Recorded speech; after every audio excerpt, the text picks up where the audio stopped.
ज्योति public senior secondary school online classes में आप सभी का स्वागत है। आज हम लोग कक्षा 10 के अंदर एक नया टॉपिक ग्रामर का पढ़ेंगे। इसका नाम है टेंस। इस सब्जेक्ट का और इस टॉपिक का जो पहले भी आप लोग पढ़ चुके हैं इसके बारे में। तो टेंस टेंस का मतलब होता है काल, या इसे आप समय भी कह सकते हैं। जैसा कि पिछले भी हमने लेसनों में पिछली क्लासों के अंदर पढ़ा है कि ये एक ऐसा टॉपिक है, ये एक ऐसा शब्द है जिससे पता लगता है कि हमारे को कि तीन भागों के अंदर इस शब्द को हम बांटते हैं। यानी कि हम ये कह सकते हैं कि टेंस जो है वो तीन भागों में बांटा जाता है। कौन कौन से टेंस होते हैं? इनके part: first present, second part past, third part future. तो ये टेंस के मुख्य रूप से तीन भाग हैं।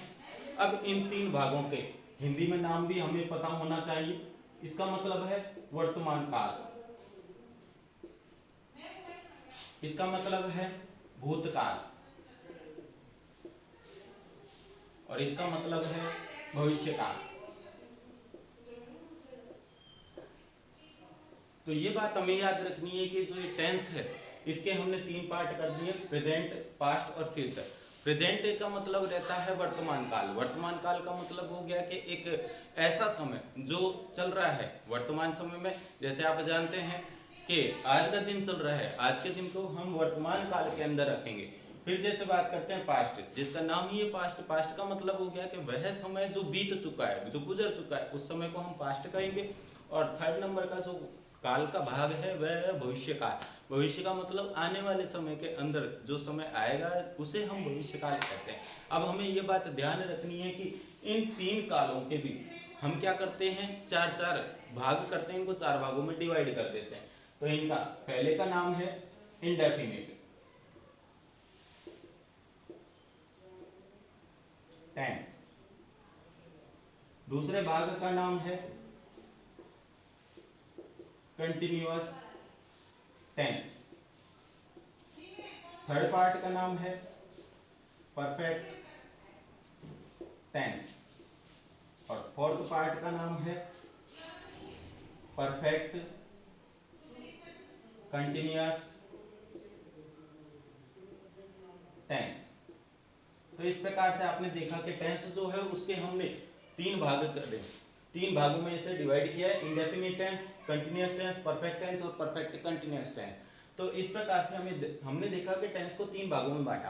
अब इन तीन भागों को जब इसको हमने चार भागों में बांटा, जब इनको चार भागों के अंदर बांट दिया तो ये हमें ध्यान रखना है कि हर टेंस के हम क्या करते हैं, इन टेंसों के भाग में भी चार चार प्रकार के वाक्य बनाते हैं, यानी कि चार प्रकार के सेंटेंसेस बनाते हैं।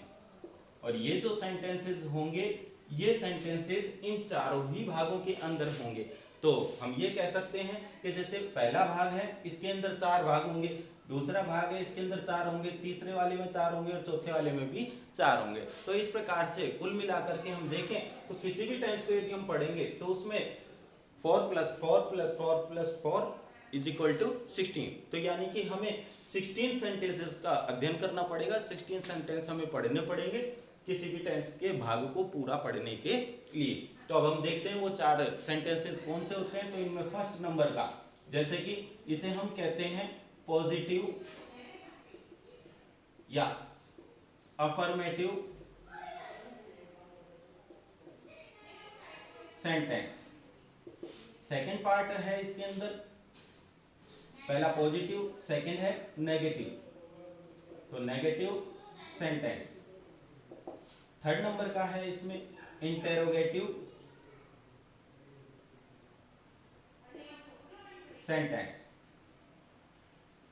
और फोर्थ नंबर का है इसके अंदर इंटेरोगेटिव नेगेटिव सेंटेंस। तो इस प्रकार से हमने जितने भी ये भाग पढ़ेंगे हम ये कह सकते हैं कि सबसे पहले हमने टेंस का टॉपिक पढ़ा। इस टेंस के टॉपिक के अंदर तीन भाग करे, इन तीन भागों के अंदर हमने इनके भी चार चार बार इन्हें और डिवाइड कर दिया, और इन चार डिवाइडेशन के भीतर भी हमने चार प्रकार के सेंटेंसेस अलग अलग बना दिए। अब इनका हम हिंदी में नाम जान लेते हैं। जैसे पॉजिटिव का मतलब रहता है साधारण, और अफर्मेटिव का मतलब होता है सकारात्मक। तो ये पहला भाग है, इसे सकारात्मक वाक्य भी कहते हैं या इसे साधारण वाक्य भी कहते हैं। दूसरा है नेगेटिव सेंटेंस, इसे हम नकारात्मक वाक्य कहते हैं। तीसरा है इंटरोगेटिव सेंटेंस, इसे हम प्रश्नवाचक वाक्य कहते हैं। और चौथे नंबर का है इंटरोगेटिव नेगेटिव सेंटेंस, यानी कि प्रश्नवाचक नकारात्मक वाक्य। तो इस प्रकार से आप लोगों ने देखा कि कुल मिलाकर के ये इस टेंस के इस टॉपिक के अंदर इन चीजों के बारे में हमें पढ़ना पड़ेगा, अध्ययन करना पड़ेगा। तो हम दोबारा एक बार रिमाइंड कर लेते हैं। टेंस है, टेंस के हमने 3 भागों में इसको डिवाइड किया है। उसके बाद में इन 3 भागों के अंदर से प्रत्येक भाग के 4 अलग से भाग बनाए हैं। पहला इंडेफिनिट टेंस, दूसरा कंटिन्यूअस टेंस, तीसरा परफेक्ट टेंस और चौथा परफेक्ट कंटिन्यूअस टेंस। अब हम कैसे याद रखें कि कौन से टेंस के अंदर कौन सा भाग होता है? तो हमें याद रखना है कि मान लीजिए प्रेजेंट के भागों के बारे में हमें पता करना है, तो इस प्रेजेंट के नाम को इन चारों सेंटेंस टेंसों के नाम के आगे लगा दीजिए, तो ये प्रेजेंट के भाग बनेंगे। जैसे present indefinite tense, present continuous tense, present perfect tense और प्रेजेंट परफेक्ट कंटिन्यूअस टेंस। तो ये तो है प्रेजेंट के भाग। लेकिन मान लीजिए कि ये ही इन्हीं नामों से पास्ट के भी 4 भाग बनते हैं, तो पास्ट शब्द को आप इन चारों के आगे लगा दीजिए। तो past indefinite tense, past continuous tense, past perfect tense और पास्ट परफेक्ट कंटिन्यूअस। और इसी प्रकार से फ्यूचर टेंस के भीतर भी हम यही फ्यूचर के नाम को इन चारों डिवाइडेशन के आगे लगा देते हैं। तो future indefinite tense, future continuous tense, future perfect tense और फ्यूचर परफेक्ट कंटिन्यूअस टेंस। तो इस प्रकार से हमने देखा कि टेंस का जो टॉपिक था उसमें कुल मिलाकर के हम ये देखें कि कितने सेंटेंसेज या कितने रूल्स का हमको अध्ययन करना पड़ेगा, कितने रूल्स पढ़ने पड़ेंगे, तो उसके बारे में हम बात करते हैं। आप जानते हैं कि कुल मिलाकर के 3 टेंस हुए। इन 3 टेंसों के हमने भाग करे 4, तो 4 भाग हुए। तो ये 4 भाग हो गए, तो कुल मिलाकर के टेंसों की संख्या हो गई 12। उसके अलावा 12 यदि टेंसों के भीतर या कुल मिला के जो 12 भाग हुए उनके भीतर यदि 4 प्रकार के सेंटेंसेस बनाएंगे, तो कुल मिलाकर के हम 48 रूल्स के बारे में पढ़ेंगे। यानी कि टोटल टेंस के टॉपिक के भीतर 48 रूल्स हमें पढ़ने पड़ेंगे। तो जब तक इन 48 रूल्स के बारे में हमें पता नहीं रहता है, तब तक हम टेंस के टॉपिक को अच्छी तरह से समझ नहीं सकते। तो हम करते हैं शुरुआत। आज हम सबसे पहले पढ़ने जा रहे हैं प्रेजेंट टेंस के बारे में। तो देखें सभी,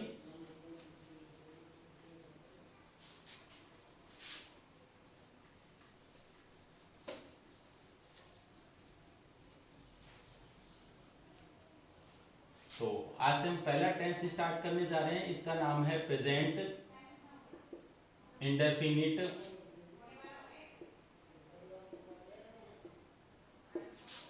टेंस। तो प्रेजेंट इंडेफिनिट टेंस के बारे में आज हम लोग पढ़ेंगे। तो प्रेजेंट इंडेफिनिट टेंस है। इस प्रेजेंट इंडेफिनिट टेंस में सबसे पहले हम इसकी पहचान के बारे में बात करते हैं कि इस टेंस के अंदर जो हिंदी में वाक्य आएंगे, हिंदी वाक्यों के अंत में ऐसे कौन से शब्द होंगे जिनसे हमें पता लगेगा कि प्रेजेंट इंडेफिनिट टेंस के बारे में हम ये वाक्य दिया हुआ है। तो देखते हैं। सबसे पहले हिंदी वाक्यों के अंत में ता है, ती है, ते हैं, ता, या, ती,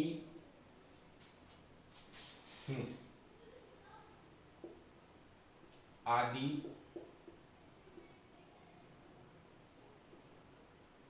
शब्द आते हैं। तो इस तरीके से हमने देखा कि ये जो टेंस था इसके अंदर हिंदी में जो वाक्य आएंगे, हिंदी के वाक्यों को हम देखेंगे कि ये शब्द यदि नजर आए तो तुरंत समझ जाएं कि प्रेजेंट इंडेफिनिट टेंस दिया हुआ है।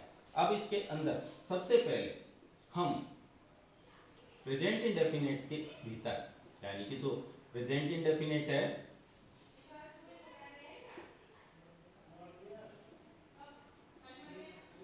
तो इस प्रेजेंट इंडेफिनिट टेंस जो हमारा चल रहा है इसके भीतर हम सबसे पहला सेंटेंस आज पढ़ने जा रहे हैं कि पहला सेंटेंस इसके अंदर कौन सा होता है। तो देखें, पहचान वापस एक बार रिमाइंड कर लेते हैं कि हिंदी वाक्यों के अंत में ता है, ती है, ते हैं, ता या ती, हूं, ये शब्द आते हैं जब हिंदी वाक्य होंगे। अब हम देखते हैं कि इस पहचान के अलावा जो सबसे पहला सेंटेंस आएगा प्रेजेंट इंडेफिनिट टेंस के अंदर वो कौन सा होगा। तो देखें कि प्रेजेंट इंडेफिनिट टेंस, तो इसके अंदर सबसे पहले जो पहला सेंटेंस है इसका नाम, उसका नाम है सिंपल सेंटेंस, यानी कि साधारण वाक्य।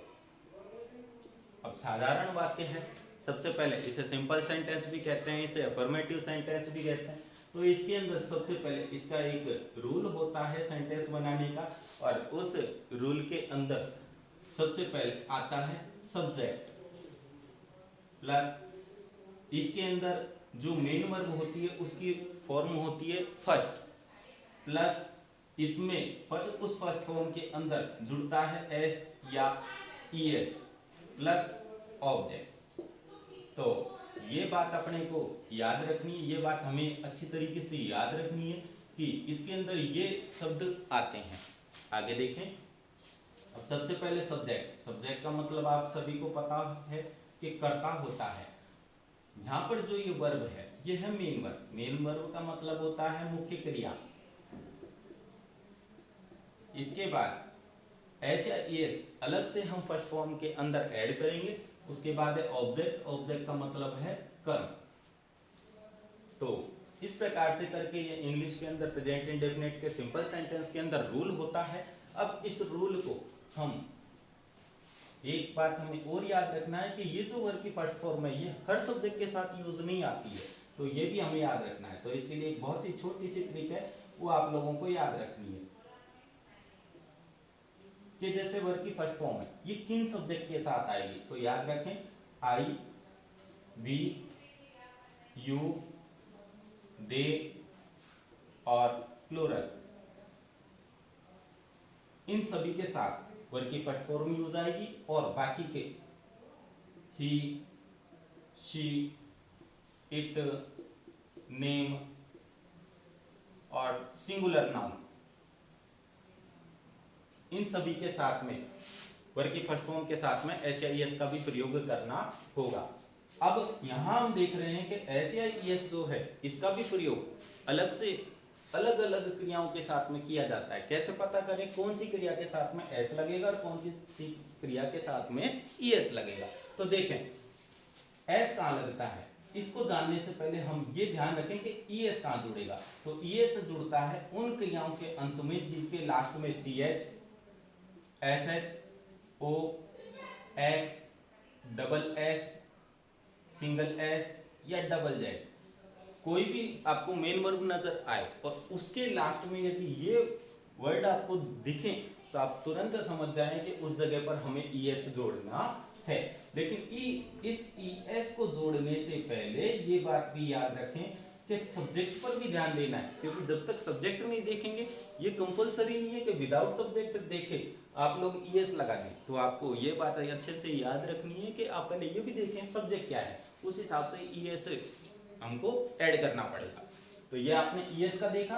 अब ध्यान रखें जिन क्रियाओं के अंत में ये आएंगे उनके साथ तो हम ईएस जोड़ेंगे, और जिन क्रियाओं के अंत में ये वर्ड नहीं आते हैं उनके साथ आप एस ऐड करेंगे। तो ये बात आप लोगों को ध्यान में रखनी है। इस प्रकार से करके मैं एक बार वापस आपको रिमाइंड करा देता हूं कि सिंपल सेंटेंस है इसका पहला भाग। तो सिंपल सेंटेंस हमने इसमें बनाया, इसको हिंदी में कहते हैं हम साधारण वाक्य। और यदि इसका नाम अफर्मेटिव सेंटेंस पढ़ने को मिलता है तो इसका नाम होगा सकारात्मक वाक्य।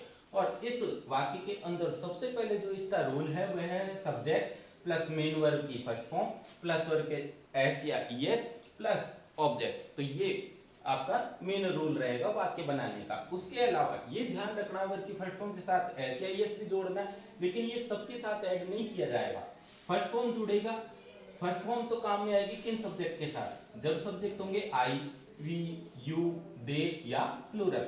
और फर्स्ट फॉर्म के साथ ऐसे एस आएगा जब सब्जेक्ट होंगे ही, शी, इट, नेम और सिंगुलर। तो इनके साथ जोड़ेगा फर्स्ट फॉर्म प्लस एस। तो ये बात हमें याद रखनी है। फिर आपको बताया गया कि ईएस किसके साथ जोड़े, जिन क्रियाओं के अंत में हो सी H, S H, O, X, double S या सिंगल एस और डबल जेड। जिन भी मेन वर्ब के बाद में आपको ये चीजें नजर आती हैं तो तुरंत आप ध्यान रखें कि ईएस जोड़ेंगे, और यदि नहीं होगा तो बाकी के साथ में हम एस जोड़ेंगे। तो ये बात आपको अच्छे से याद रखनी है। तो यहाँ तक आप लोगों को बताया कि सिंपल सेंटेंस के भीतर किस प्रकार से कैसा रूल होगा, इसके अंदर क्या चीज होगी, जैसे सब्जेक्ट है तो कर्ता और ऑब्जेक्ट है तो कर्म। यहाँ तक आप लोगों को समझ में आया। आगे देखें।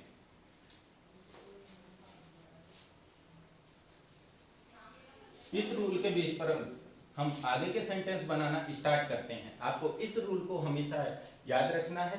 तो देखें, मेन रूल जो है वो है सबसे पहले सब्जेक्ट, उसके बाद में वर्ब की फर्स्ट फॉर्म प्लस एस या ईएस प्लस ऑब्जेक्ट। तो अभी जैसा कि हमने रूल बताया था, तो रूल के हिसाब से आपको वाक्य बनाना है। मान लीजिए एक बहुत ही छोटा सा वाक्य हम पढ़ते हैं कि मैं स्कूल जाता हूं। मैं स्कूल जाता हूं, एक बहुत ही छोटा सा वाक्य हम लेते हैं। अब आपको सबसे पहले इस टेंस के अंदर हमने देखा कि पहचान हम लोगों ने पढ़ी थी। तो पहचान के अंदर हमने वर्ड देखे थे कि हिंदी वाक्य के अंत में ता हूं या ती है, ते हैं, ता हैं आदि शब्द आते हैं तो तुरंत हम समझ जाएं कि ये प्रेजेंट इंडेफिनिट टेंस है। अब जैसा कि यहाँ पर पहचान में दिया हुआ है ता हूं, हिंदी वाक्य के लास्ट में आ रहा है ता हूं, तो आप तुरंत समझ जाए प्रेजेंट इंडेफिनिट टेंस है। अब देखें कैसे बनाएंगे। अब इसके अंदर काम करने वाला व्यक्ति कौन, मैं। तो मैं क्या हुआ यहाँ पर सब्जेक्ट। दूसरी बात, कौन सा काम किया इसने, मेन, इसने जाने का काम किया। तो ये जो जाने का काम करा ये हो गई इसकी मेन वर्ब। और उसके अलावा कहाँ गया ये, तो ये स्कूल गया, ये इसका हो गया ऑब्जेक्ट। तो इस तरीके से करके तीन चीजें हमारे पास में हमें मिली। अब वाक्य कैसे बनाएंगे, सबसे पहले सब्जेक्ट। अब यहाँ सब्जेक्ट कौन है, मैं, और मैं को हम अंग्रेजी में कहते हैं आई। उसके अलावा वर्ब की फर्स्ट फॉर्म, अब यहाँ क्या काम कर रहा है, जाने का, जाने को हम क्या कहते हैं, गो। तो आई के साथ में हमने लगाया गो। अब सवाल ये है कि इस वाक्य में आई के साथ में गो तो लगा दिया, फर्स्ट फॉर्म तो लगा दी, ऐसे ये जोड़ना है या नहीं। अभी हमने जैसे आपको बताया कि आई, वी, यू या दे, यदि ये होंगे या प्लूरल, इनमें से यदि कोई भी चीज होती है तो उसके साथ सिर्फ वर्ब की फर्स्ट फॉर्म आएगी, एस या ईएस नहीं आएगा।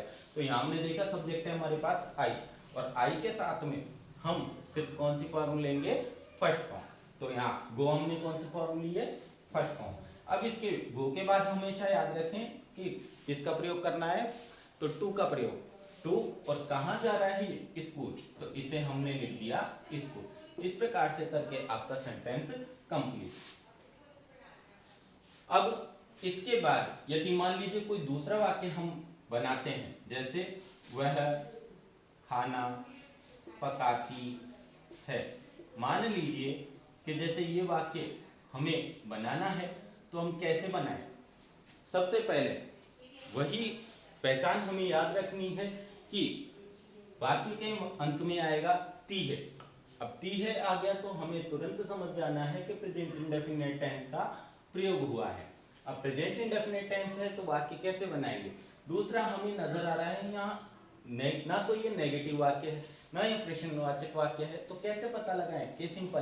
देखिए, यदि नकारात्मक वाक्य होता तो इस वाक्य में आपको नहीं शब्द का प्रयोग मिलता। यदि ये प्रश्नवाचक वाक्य होता तो लास्ट में क्वेश्चन आंसर होता और वाक्य के शुरुआत में क्या शब्द दिया हुआ होता। लेकिन ऐसा यहाँ पर कुछ नहीं है, तो आप समझ जाएं कि जब ये दोनों बातें नहीं होंगी तो आप तुरंत समझ जाएं कि ये प्रेजेंट इंडेफिनिट है, सिंपल सेंटेंस है। तो देखें अब वाक्य कैसे बनाते हैं। तो पहले वह, अब पहले तो हम ये देखें कि ये मेल है या फीमेल है। तो ये है वह पकाती है, इसका मतलब है ये फीमेल है, और फीमेल होता है, फीमेल होती है, और वहां पर यदि वह शब्द आता है तो इसके लिए हम क्या लगाते हैं, शी। तो हमने लगाया शी। उसके बाद बात आती है सूत्र के अनुसार वर्ब की फर्स्ट फॉर्म लगाते हैं। यहाँ पर काम क्या हो रहा है, पकाने का, और पकाने को हम क्या कहते हैं, कुक। तो हमने यहाँ पर फर्स्ट फॉर्म लगा दी कुक। अब यहाँ पर फर्स्ट फॉर्म लगाने के तुरंत बाद हम ये देखें एस या एस लगेगा या नहीं लगेगा। तो देखें यहाँ पर सब्जेक्ट थे आई, वी, यू, दे और प्लूरल, इनके साथ तो लगती है सिर्फ फर्स्ट फॉर्म, या इनमें से कोई सब्जेक्ट नहीं। तो ये कंफर्म है कि यहाँ पर जो सब्जेक्ट होंगे ही, शी, इट या नेम या सिंगुलर, तो इनके साथ हम फर्स्ट फॉर्म तो लगाएंगे ही लगाएंगे, लेकिन साथ में एस या ईएस भी जोड़ेंगे।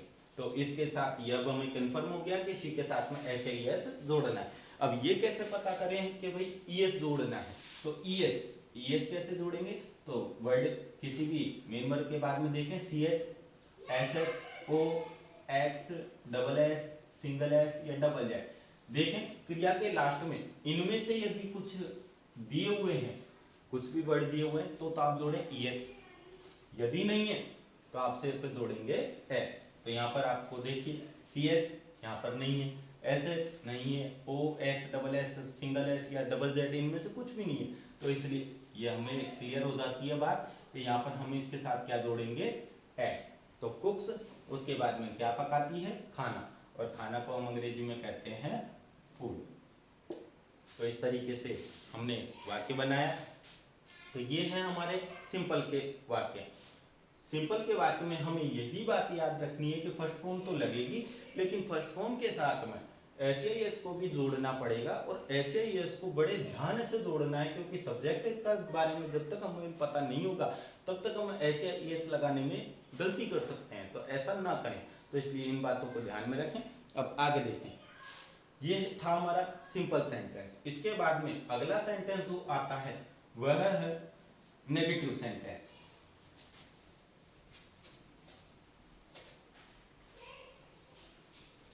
प्रेजेंट इंडेफिनिट के अंदर अगला जो सेंटेंस है उसका नाम है नेगेटिव सेंटेंस।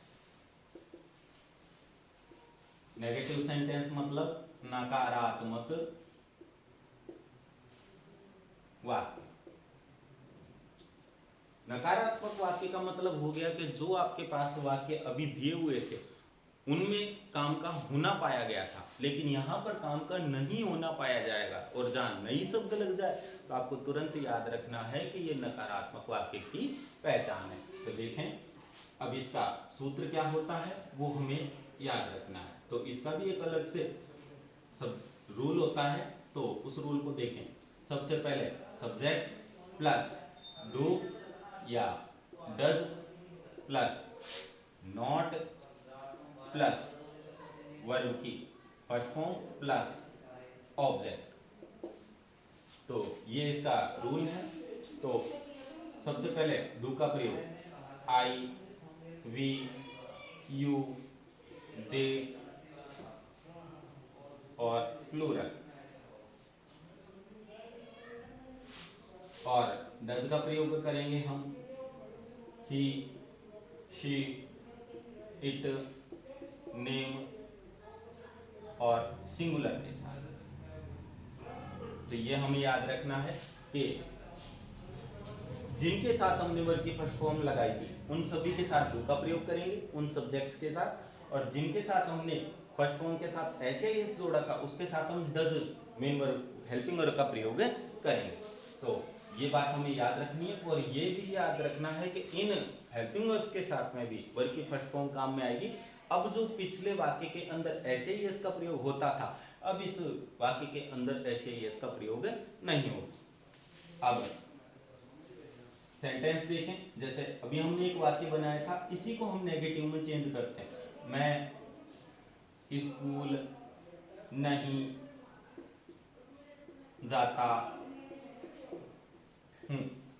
जैसे ये वाक्य हमने नेगेटिव में बनाया तो मैं स्कूल नहीं जाता हूं। अब इसे हम कैसे चेंज करें, सबसे पहले सब्जेक्ट तो आई, सूत्र पर ध्यान दें, डू लगाएं या डज लगाएं। सब्जेक्ट को देखें, मैं को कहते हैं आई, और आई के साथ में हम लगाएंगे डू, तो हमने लगाया डू। ठीक, उसके बाद देखें क्या लगाना है, नॉट, तो हमने लगाया नॉट। उसके बाद वर्ब की फर्स्ट फॉर्म, काम कौन सा कर रहा है, जाने का, तो हमने यहाँ लगाया गो। गो के बाद हम क्या जोड़ते हैं, टू, और कहाँ जा रहा है ये, स्कूल, तो स्कूल का स्कूल। तो इस प्रकार से वाक्य बनता है आपका I do not go to school. और इसके अलावा जो दूसरा वाक्य हमने पढ़ा था उस वाक्य को भी नेगेटिव में यदि हम चेंज करते हैं कि जैसे वह खाना पकाती है, अब उस वाक्य को नेगेटिव बनाएंगे तो वह वाक्य बनेगा कि वह खाना नहीं पकाती है। अब इसी को हम नेगेटिव वाक्य बनाते हैं इसी सेंटेंस को, तो वह को हम कहेंगे शी। अभी इससे पहले हमने देखा था सिंपल सेंटेंस के भीतर के जो हमारा सेंटेंस था उसके अंदर हमने ऐसे ही इसका प्रयोग करा था, लेकिन वह सिंपल सेंटेंस था। अब इसको पढ़ रहे हम नकारात्मक सेंटेंस, नकारात्मक वाक्य या नेगेटिव सेंटेंस, तो इसके अंदर याद रखना डू डज हेल्पिंग वर्ब के रूप में काम में आएगा। तो शी के साथ में डू लगाएं या डज, तो आप इन दोनों बातों से अच्छी तरीके से देख सकते हैं, समझ सकते हैं। शी के साथ में हमें लगाना है कौन सी हेल्पिंग वर्ब, डज, तो डज। उसके साथ हम लगाएंगे नॉट, तो हमने लगा दिया नॉट, प्लस कौन सी फॉर्म, वर्ब की फर्स्ट फॉर्म, तो यहाँ पर काम कर रहे हैं पकाने का, तो इसको हम कहेंगे कुक। और उसके बाद ऑब्जेक्ट क्या पका रही है, ये खाना, तो खाना को हम क्या कहेंगे, फूड। तो इस प्रकार से करके हमने नेगेटिव वाक्य बनाया। तो ये सिंपल सेंटेंस हमने पढ़े, नेगेटिव सेंटेंस पढ़े। अब हम क्या करते हैं कि इंटेरोगेटिव सेंटेंस को पढ़ते हैं, और इंटेरोगेटिव सेंटेंस का हिंदी में नाम होता है प्रश्नवाचक वाक्य। अब यहाँ प्रश्नवाचक वाक्य आता है शब्द, तो अक्सर स्टूडेंट्स सोचते हैं कि व्हाट का प्रयोग यहाँ पर करना है या किसी WH वर्ड का प्रयोग करना है, जबकि ऐसा नहीं है। यहाँ इस टेंस के टॉपिक के अंदर जो प्रश्न बनेगा वह WH से नहीं बल्कि जो हेल्पिंग वर्ब दी हुई है उसी से प्रश्नवाचक वाक्य बनाया जाएगा। तो कैसे, यानी कि जो हेल्पिंग वर्ब है वही प्रश्नवाचक शब्द के रूप में काम करने लग जाएगी। तो देखें कैसे, तो यहाँ ये दूसरा रूल है जो आपने नेगेटिव का पढ़ा। अब हम पढ़ने जाते हैं एक अगला सेंटेंस जिसका नाम है interrogative sentence.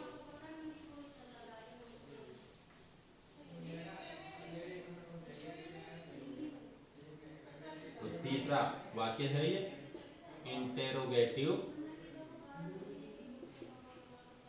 Sentence. Interrogative sentence का हिंदी में मतलब होता है प्रश्नवाचक वाक्य। प्रश्नवाचक वाक्य है, प्रश्नवाचक वाक्य के अंदर जो इसका रूल होगा वह याद रखना है। अब कैसे बनेगा, तो देखें अभी हम लोगों ने अब बिल्कुल एक छोटी सी ट्रिक है, उससे आप याद रख सकते हैं कि प्रश्नवाचक सूत्र कैसे बना। अभी हमने एक एग्जांपल देखें, समझ जाएंगे आप। सबसे पहले सब्जेक्ट प्लस डू या does plus not plus verb की फर्स्ट फॉर्म प्लस ऑब्जेक्ट, ये रूल अभी हमने नेगेटिव का पढ़ा था। अब इस नेगेटिव के रूल को हम कैसे चेंज करें, कैसे इसको प्रश्नवाचक का बना दें, तो यहाँ पर हमें ये देखना है कि नॉट तो लगता है नेगेटिव सेंटेंस में, और अभी हम कौन सा पढ़ रहे हैं, प्रश्नवाचक, तो इसलिए नॉट का तो प्रयोग यहाँ पर होगा नहीं। अब ये आपके पास में बाकी चार चीजें नजर आ रही हैं आपको, कौन कौन सी, सब्जेक्ट, डू डज, वर्ब की फर्स्ट फॉर्म, ऑब्जेक्ट, ये चार चीजें नजर आ रही हैं। आपको क्या करना है कि इन दोनों चीजों की जगह बदल लेनी है, यानी कि जो डू डज है इसे तो आपको ले आना है आगे। तो देखें रूल क्या बनेगा इसका, तो सबसे पहले ले आए आगे डू और डज, तो हमने डू और डज लगाया। उसके बाद ये जो सब्जेक्ट था ये पीछे चला जाएगा, तो ये आ गया सब्जेक्ट प्लस यहाँ क्या है, वर्ब की फर्स्ट फॉर्म, और ये क्या है, ऑब्जेक्ट।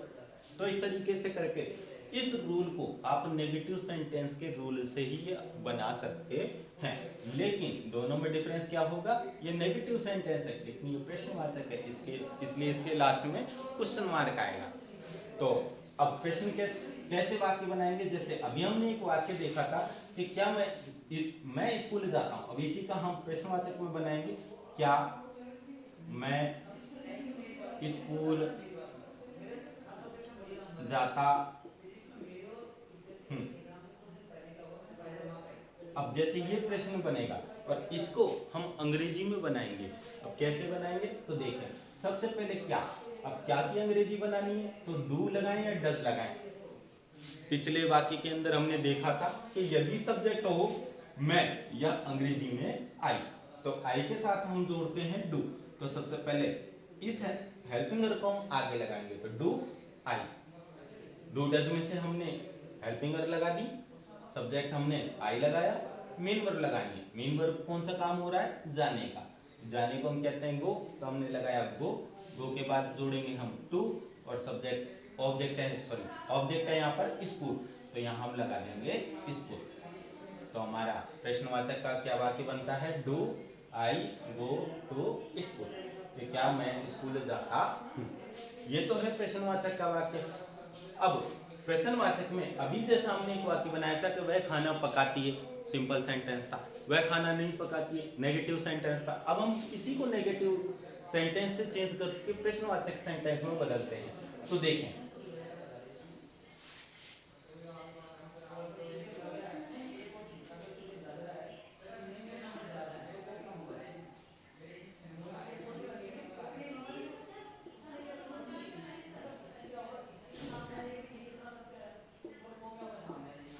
तो देखें, क्या वह खाना पकाती है। जैसे ये हमारे पास वाक्य आ गया, तो जैसे हमारे पास ये वाक्य आ गया, इसको हम प्रश्नवाचक के रूप में बदल लेते हैं। तो डू और डज में से हेल्पिंग वर्ब लगानी है। वह के साथ आएगा शी के साथ हम लगाएंगे डज, तो डज शी। उसके बाद मेन वर्ब लगाएंगे। मेन वर्ब है हमारे पास में पकाना, पकाने को कहेंगे हम कुक, और ऑब्जेक्ट हो गया हमारे पास खाना, खाने को हम कहेंगे फूड। तो इसी के बाद क्वेश्चन मार्क। तो ये प्रश्नवाचक का वाक्य होता है। अब लास्ट हमारे पास जो सेंटेंस आता है उसका नाम इंट्रोगेटिव तो होता ही है, लेकिन साथ साथ वह नेगेटिव सेंटेंस भी होता है। तो इसका नाम होता है पूरा इंट्रोगेटिव नेगेटिव सेंटेंस। तो इंट्रोगेटिव नेगेटिव सेंटेंस, और इसका हिंदी में नाम होता है प्रश्नवाचक नकारात्मक वाक्य। और इसका जो रूल होगा उसमें थोड़ा सा परिवर्तन आएगा। आप देख रहे हैं कि ये सूत्र जो है ये इंट्रोगेटिव का पहले से ही है। इसी सूत्र को हम इंट्रोगेटिव नेगेटिव में बदलेंगे, और हमें ये याद रखना है नेगेटिव को बनाने के लिए, नेगेटिव सेंटेंस बनाने के लिए नॉट का प्रयोग करा जाता है। और आप रूल में प्रत्येक चीज को काउंट करते हुए थर्ड नंबर पर रूल लगा दीजिए। तो जैसे मान लीजिए इसका रूल बनेगा, सबसे पहले डू डज, फिर सब्जेक्ट, तो नोट जो लगाएंगे वो आप यहाँ लगाएंगे। तो इसका रूल बनेगा, तो वो ये होगा do does subject plus not plus verb की फर्स्ट फॉर्म प्लस ऑब्जेक्ट। तो ये इसका रूल होगा। अब वाक्य क्या बनेगा, जैसे क्या मैं स्कूल नहीं जाता हूं। तो इस वाक्य को कैसे बनाएंगे, सबसे पहले क्या की अंग्रेजी बनेगी डू, मैं को कहेंगे हम आई। उसके बाद नेगेटिव वाक्य भी है, इंट्रोगेटिव होने के साथ साथ नेगेटिव वाक्य भी है, तो इसलिए रूल के अनुसार सबसे पहले डू लगाया, उसके बाद सब्जेक्ट लगा दिया। नोट लगाना है तो नोट लगाएं। वर्ब की फर्स्ट फॉर्म क्या काम कर रहा है, जाने का, तो जाने को कहेंगे हम गो। गो के बाद जोड़ना है हमें टू, और कहाँ जा रहा है, स्कूल, तो इसे हम कहेंगे स्कूल। और सबसे लास्ट में क्वेश्चन मार्क, ये ना भूलें क्वेश्चन मार्क लगाना कंपलसरी है। तो do I not go to school, ये आपका वाक्य हो गया। अब इसके बाद जो हमने एक वाक्य बनाया था, इसके बाद उस वाक्य की भी हम इंट्रोगेटिव नेगेटिव में भी उस सेंटेंस को हम बदलते हैं। जैसे क्या वह खाना नहीं पकाती है। तो वह सब्जेक्ट है, वह सब्जेक्ट होने के कारण यहां हम लगाएंगे डज। डज के बाद में तो डज लगाया हेल्पिंग वर्ब, सब्जेक्ट है वह को हम कहेंगे शी। उसके बाद सूत्र के हिसाब से नॉट, नॉट के बाद वर्ब की फर्स्ट फॉर्म, पकाने का काम कर रहा है तो कुक, और ऑब्जेक्ट है अपने पास में खाना, तो खाने को हम कहेंगे फूड। तो ये प्रश्न बना आपका, ये वाक्य बना does she not cook food. तो ये आपका इसी के साथ प्रेजेंट इंडेफिनिट का जो टॉपिक है वह समाप्त होता है। यदि आपको वीडियो पसंद आया तो आप इसे अधिक से अधिक लाइक, शेयर और सब्सक्राइब करें। Thank you.